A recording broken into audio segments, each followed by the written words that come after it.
Allez, bonjour à toutes et à tous. On en fait une petite rapide aujourd'hui. J'ai le petit à la sieste, donc je vais essayer de faire court pour pas être interrompu en plein milieu et avoir la chance de pouvoir vous la poster. Celle-là, je viens de préparer ma session américaine, donc je vais vous en faire un petit condensé rapide.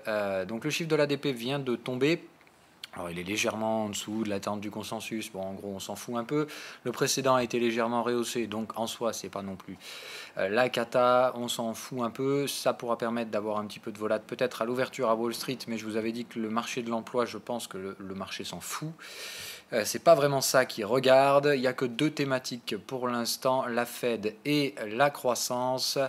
Donc ce soir il y a la Fed, on a donc les minutes et on va donc voir entre guillemets positionnement toujours pareil, plutôt au quiche. On sait que c'est au quiche, hein, mais ça va être encore une fois c'est toujours des degrés, hein, c'est jamais tout noir ou tout blanc. Donc ce qui va être intéressant, ça va être donc de voir comment le marché va percevoir les minutes de la Fed ce soir. C'est le gros catalyseur de la journée ce soir à 20h. Donc attention, le positionnement aujourd'hui à Wall Street, il réouvre après 2 jours de fermeture du cash, c'est-à-dire les futurs ont coté, ils n'ont rien fait, la zone européenne n'a rien fait non plus. Mais voilà, donc faible volume sur les 2 derniers jours, le volume va revenir aujourd'hui et il va se positionner en amont de la Fed. Donc la grande question va être de savoir si Wall Street va vouloir se positionner sous les résistances pour éventuellement se servir du catalyseur Wall Street comme un catalyseur, Fed comme un catalyseur potentiellement haussier pour franchir les résistances et entériner complètement les scénarios baissiers, ou en tout cas se rediriger vers des pullbacks plus profonds, ou alors tout simplement on retourne vers les supports, on se sert de la Fed pour les enfoncer et aller racler les premiers stops des acheteurs. Je vous rappelle que c'est le scénario que je cherche à mettre à profit. On va voir donc ce qu'il en est. Impossible de savoir en amont ce qui va se passer. Moi on est dans la zone rouge, donc il va de soi que ici tout signal de vente je le prends, donc là je surveille en 15 minutes pour l'instant les éventuels signaux vendeurs qui pourraient apparaître sur le S&P 500. Pour l'instant, je n'ai rien de tout ça. On est au sein d'un cycle vendeur neutre. Le report de la target va jusque-là. On est sous des premières résistances. J'attends donc que le momentum valide. On est bien dans une zone qui m'intéresse, dans cette zone rouge. Le sine wave est déjà prêt. On est sous la zone résistante. J'attends donc maintenant tout simplement une confirmation momentum et je prendrai des renforts sur le S&P 500. Ce sera un signal que le marché a toujours sentiment de risque en amont de la Fed et dans ce cas-là, je pense qu'on irait se replier aujourd'hui, faire une nouvelle séance baissière. Regardez, à chaque fois les séances à Wall Street maintenant, elles ont toujours été haussières précédemment, c'est-à-dire que c'était la zone euro qui baissait, Wall Street qui remontait les cours en fin de journée. Maintenant c'est l'inverse, on a la zone euro qui fait tout pour se reprendre et Wall Street qui dézingue en fin de journée. Attendez, moi je m'attends à la même chose aujourd'hui, c'est-à-dire on dézingue et on vient jouer la Fed en bas ici. Je vais vous donner la structure de prix que je surveille pour l'instant, qui est donc ici une fin de vague 4 potentiel, ce qui laisserait à penser une vague 5, et ça peut être une structure de vague 5 étendue, puisque vous voyez que la 1 et la 3 ont à peu près la même durée. En termes d'amplitude, on est aux limites, c'est-à-dire que la 3, elle a quand même bien poussé, mais vous voyez qu'elle n'a pas duré beaucoup plus longtemps que la 1, et on a bien overlap vague 1, vague 4, ce qui fait qu'ici, on pourrait, dans le cas où ça dégénère ce soir sur la Fed, avoir une vague 5 étendue, donc un minimum 161% de la vague précédente, ça pourrait nous ramener sous ce support-là. C'est-à-dire que de toute façon, celui-là, si on le cède, déjà c'est bon signe. Et dans ce cas-là, on peut très bien faire une toute petite 5, très rapide. En héliotisme, je vais être très clair, normalement quand vous avez un triangle en vague 4, ça veut dire deux choses. Soit que la vague 5 va être très courte, très rapide, soit qu'elle est étendue.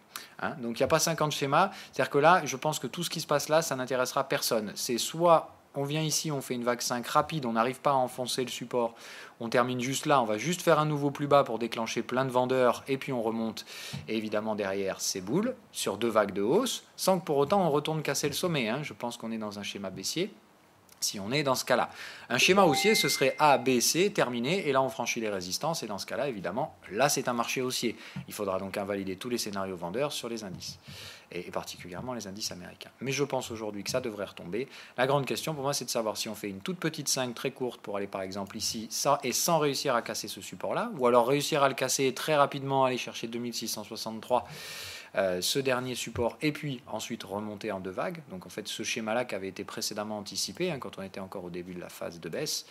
Moi c'est celui-là que je privilégie pour l'instant, mais il va de soi que si j'ai pas le moins de signal acheteur ici, je vais rester vendeur pour essayer de voir si on peut pas dégommer une vague 5 étendue. Donc vraiment pour l'instant prudence, mais je pense que quand même sur cette zone-là, il y aura une gestion du risque à faire pour les vendeurs. Si on arrive ici, il faudra au moins abaisser les stops, voire des profits partiels dans ce cadre-là, pour se prémunir en cas d'une remontée et ne pas laisser filer ses gains. Ça, c'est donc pour la partie à Wall Street. Donc pour ceux qui cherchent à se positionner sur Wall Street à la vente, là, c'est le moment. Hein, voilà. Par contre, il faut attendre un signal. Mais vous voyez bien, en 2 heures, on a bien la contraction de momentum, la contraction sur les prix, la belle phase de baisse. Aujourd'hui, de toute façon, c'est soit Wall Street, ça dégomme, ça va casser le cycle bullish et on vient ici au minimum. Je vous dis, hein, ça fait ce premier support-là. Le report du cycle bullish, là, théoriquement, pour moi, il va faire, je vais vous l'anticiper, voilà, le cycle bull est là. Hop, la plus haute clôture, elle a été faite là-haut, au sein du cycle précédent. Non, normalement, la target sine wave, elle sera là. Et donc, vous voyez, ça annonce bien cette zone-là. Donc, je dirais, en termes de cluster aujourd'hui, c'est plutôt par là que je le jouerai. On va mettre tout de suite un fixed range. Et au final, j'ai fait mon analyse avant, mais au final, je vais devoir en changer peut-être. Hop, hop. On va regarder si on a un peu de volume. Voilà, ce serait donc ici précisément, sur cette zone-là, ce petit POC de volume. Ici, précisément, je pense qu'il faut surveiller Wall Street sur cette zone-là pour gérer son risque si on est vendeur. Pour les acheteurs, oula, non, c'est pas ça que je veux une zone support. Voilà. Alors, ça, normalement, c'est précédemment traité et on a donc un petit support là. Donc, à noter ces 2 niveaux de prix très intéressants. Donc, je définirai une zone à surveiller cet après-midi ici en cas de direction baissière à Wall Street, c'est-à-dire ça craint la Fed. C'est vers là, je pense, qu'on pourrait se diriger et tous les indicateurs en l'état actuel des choses sembleraient profiler ça, c'est-à-dire fin de la baisse ici, proche de la target sine wave, donc par là, essayer dans ce cas-là de chercher des signaux. Et s'il n'y a pas de signaux là, se dire qu'on peut très bien, pour signaler la cassure de ce premier support, aller chercher celui qui se trouve juste en dessous, donc celui-là. Pour ceux qui voudraient jouer les achats, c'est plutôt, je veux dire, il faudra gérer votre risque sous ce niveau-là. C'est-à-dire que je pense qu'il faut placer, pour ceux qui veulent jouer le scénario haussier, et c'est tout à fait possible, encore une fois, je vous le rappelle, il faut juste choisir un camp en trading. Moi, j'ai choisi le camp des vendeurs, je peux très bien me planter. Pour ceux qui veulent acheter, je pense que ça s'achète dans cette zone-là, avec un stop, je dirais, à 2650, pour viser un rebond en 2 vagues, A, B, C, voire 3, 4, pardon. Hop. Si vous êtes haussier, vous allez viser évidemment les franchissements de résistance, mais rappelez-vous, il y aura d'abord une vague 1, puis un pullback, donc il ne faudra pas oublier une prise de bénéfice par là pour vous si vous jouez le scénario acheteur, là où moi évidemment en tant que vendeur, je vais essayer de revendre, hein, c'est bien logique. Donc là on a bien des clusters et des swings qui vont se mettre en place en amont, je pense, donc de la Fed. La question c'est donc de savoir quelle décision sera prise par les opérateurs au retour de ces jours de repos à Wall Street. Nous y voilà. Qu'est-ce que j'ai d'autre à vous dire pour aujourd'hui? Alors, partie crypto, c'est pas que je la fais pas, c'est qu'il n'y a rien d'intéressant, il se passe rien. Hein. On est sous les résistances, il y a 2 choix, soit ces résistances nous ramènent vers les supports, on casse les supports. Moi, pour ma part, je prendrai mes bénéfices, quitte à revenir plus tard, hein, mais je ne veux pas rester dans un marché qui risquerait de s'écrouler. Surtout si on n'a pas franchi les résistances. Si on franchit les résistances, ça peut prendre 1 jour, 2 jours, se faire ce week-end. Donc tant qu'on ne franchit pas les résistances, tant qu'on ne franchit pas les supports, je préfère rester neutre complètement. Je vais vous imager tout ça en 2 heures. Voilà. Pour moi, tant qu'on est sur cette zone-là, c'est-à-dire ce qu'on n'a pas réussi à installer de clôture au-dessus de 6838, il n'y a pas de sentiment acheteur vraiment fort, même si je pense que la balle est toujours dans le camp des acheteurs pour l'instant. Ça se voit au niveau des signaux bullish qu'on a. Donc si je dois choisir un camp, je dirais plutôt acheteur, mais attention, on voit que le momentum, lui, il pourrait s'orienter à la baisse. Donc on a sine wave haussier, momentum baissier. Il y en a un des deux qui va l'emporter, je ne sais pas lequel. Tout ce que je peux vous dire, c'est qu'on est sur un niveau résistant, donc ici il est interdit d'acheter. Soit vous prenez des profits partiels, soit vous faites rien du tout. Moi je ne fais rien du tout, j'attends tout simplement la réaction sur cette zone de prix. Si on exécute tout le volume vendeur et qu'on arrive à repasser au-dessus, c'est bon signe. Si ça exécute du volume vendeur et qu'on arrive à casser des supports, je préfère sortir. Voilà, c'est à peu près tout ce que j'ai à dire. Ça vaut pour l'ensemble des cryptos et je surveille donc bien évidemment aujourd'hui le déclenchement potentiel de mon scénario gold et silver, c'est-à-dire je veux voir le marché maintenant qu'on a un sine wave baissier contre un momentum haussier, je veux voir ce momentum gagner la partie. Donc j'aimerais bien aujourd'hui voir le risque revenir à Wall Street, c'est-à-dire que Wall Street vende son triangle, achète du gold et achète du silver, fasse retomber la zone euro qui s'est un petit peu euphorisée ce matin quand même, on y allait un petit peu fort, mais on va voir jusqu'où ça pourrait pousser. J'aimerais voir le VIX également venir chercher la fameuse zone des 21.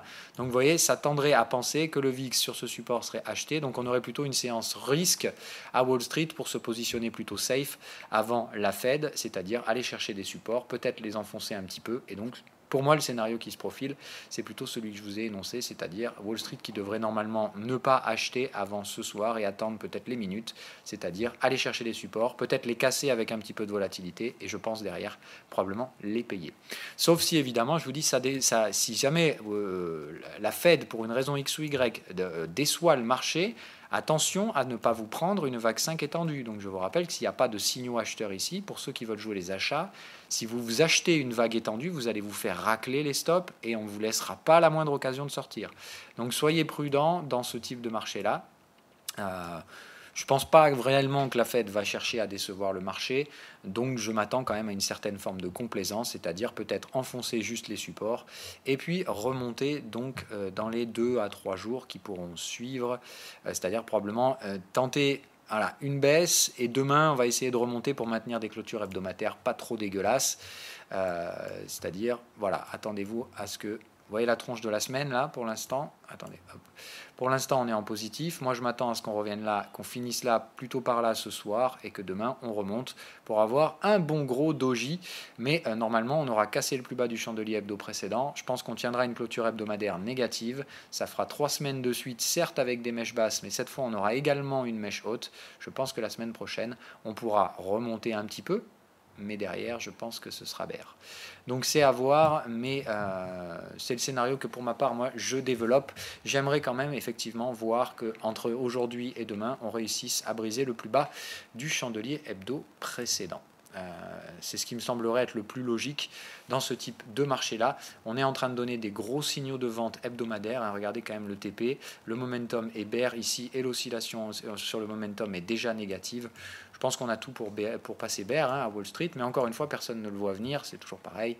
Seuls les traders par anticipation prévoient les mouvements, les autres suivent bêtement et méchamment, et ils passeront évidemment vendeurs sur la prochaine vague de baisse, puisqu'il n'y a que les spéculateurs qui prennent les vagues 1, je vous le rappelle. Ici, pour moi, on est en train de faire une vague 1, c'est-à-dire qu'ici, il n'y a que les spéculateurs qui vendent.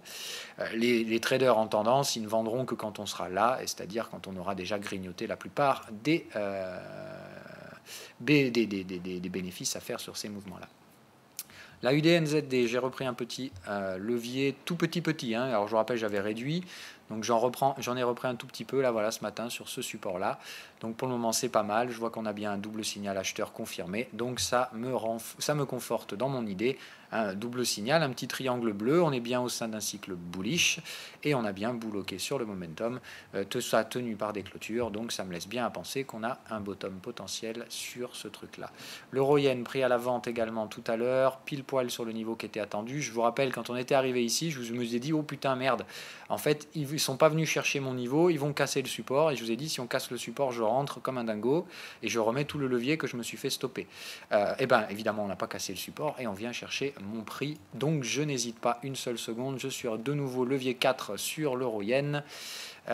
Donc encore une fois, avec du levier, pas de souci. Je vous rappelle que j'avais shorté toutes ces zones là, que je me les suis fait stopper à break-even ici et que je rentre donc avec un prix légèrement meilleur, mais exactement le même levier. L'invalidation est toujours la même.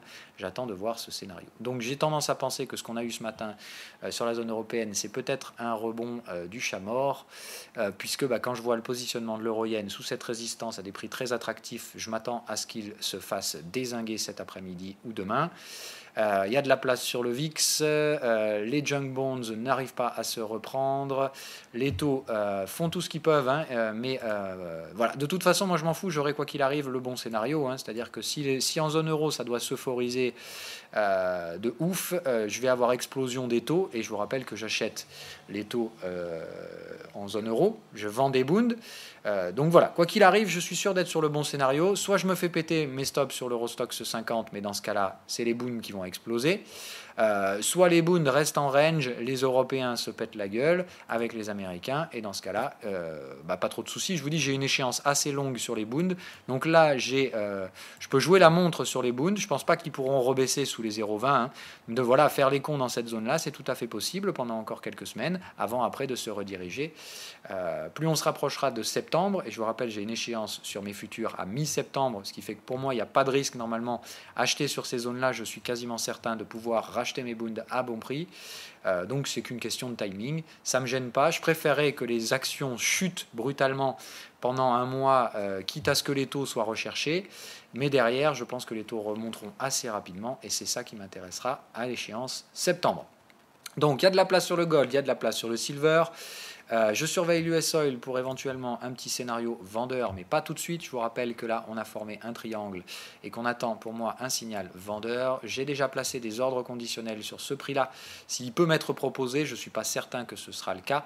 Je mets d'ores et déjà une alerte ici à 76$, puisqu'arrivé ici, je vais commencer à mettre mes alertes sur Sine Wave. C'est-à-dire qu'une fois arrivé là, dès que mon sine wave et mon momentum me donneront un signal, je passerai bear. J'ai bien entendu une alerte à la cassure du support puisqu'on est en squeeze. Donc si le pétrole se dirige au sud, je le prendrai.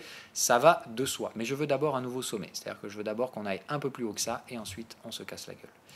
C'est à peu près tout ce que j'ai fait aujourd'hui. GBP USD, c'est bien, ça se redirige vers les résistances, on est tout bon.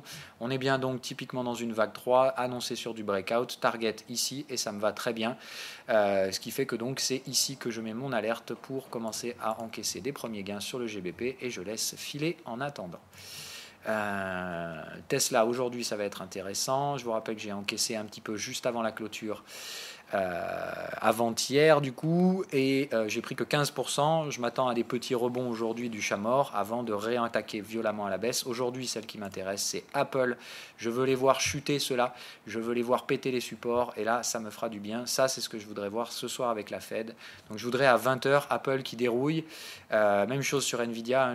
Ces deux là elles ont le même contexte. Je veux les voir se faire démonter la tronche par les marchés. Toutes les deux donnent des signaux vendeurs, je veux les voir tomber. Aujourd'hui, ce serait un bon signal et j'aimerais bien voir General Electric reprendre un sentiment haussier. On est revenu tester le gap, on est venu en clôturer une bonne partie. Je m'attends à ce que ça ouvre baissier aujourd'hui avec un petit gap et je m'attends donc à ce qu'on comble ce gap et qu'on se redirige vers les résistances.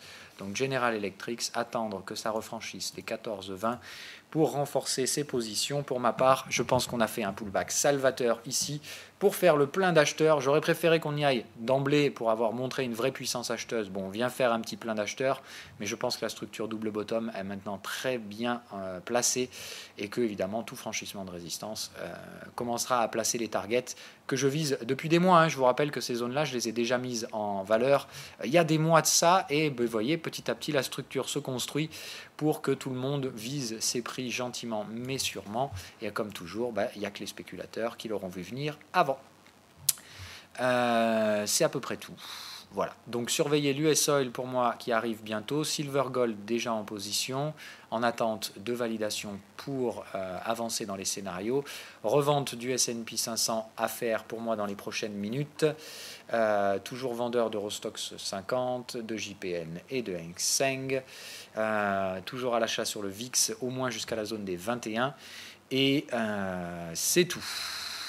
Et toujours à la vente de mes actions, ça bouge pas du tout. J'ai donc revendu l'euro-yen, je reste à l'achat du GBP-USD, j'ai légèrement renforcé la UDNZD, et voilà tout ce qui est changé aujourd'hui sur mon portefeuille. Je vous souhaite une bonne journée, peut-être un bon week-end si j'ai pas le temps de vous parler demain, et très honnêtement je pense que ça va être le cas.